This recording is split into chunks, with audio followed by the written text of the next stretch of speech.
তেহরানে যুক্তরাষ্ট্র ইসরায়েলের হামলার তীব্র সমালোচনা করেছে রাশিয়া ও চীন। তারা অবিলম্বে এই সামরিক অভিযান বন্ধের আহ্বান জানিয়েছে। চীনের পররাষ্ট্রমন্ত্রী ওয়াং ই ইসরায়েলের পররাষ্ট্রমন্ত্রী গিডিয়ন শারকে ফোনে বলেন, ওয়াশিংটন ও তেহরানের মধ্যে আলোচনা যখন উল্লেখযোগ্য অগ্রগতির পথে ছিল, ঠিক তখনই হামলা চালানো হয়েছে। তার মতে, সামরিক পদক্ষেপ আলোচনার প্রক্রিয়াকে বাধাগ্রস্ত করেছে এবং শক্তি প্রয়োগে সমস্যার সমাধান সম্ভব নয়, বরং এতে নতুন সংকট তৈরি হতে পারে।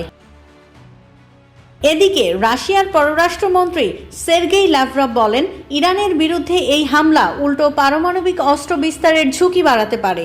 তিনি জানান, ইরান পারমাণবিক অস্ত্র তৈরি করছে, এখনও এমন কোনো প্রমাণ পায়নি মস্কো।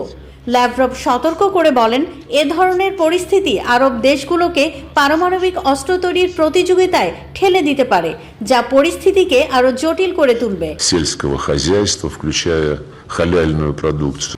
তিনি আরও জানান, রাশিয়া এই সংঘাতের কূটনৈতিক সমাধান খুঁজতে সহায়তা করতে প্রস্তুত এবং যুক্তরাষ্ট্র ও ইসরায়েলের সামরিক আগ্রাসন গ্রহণযোগ্য নয়।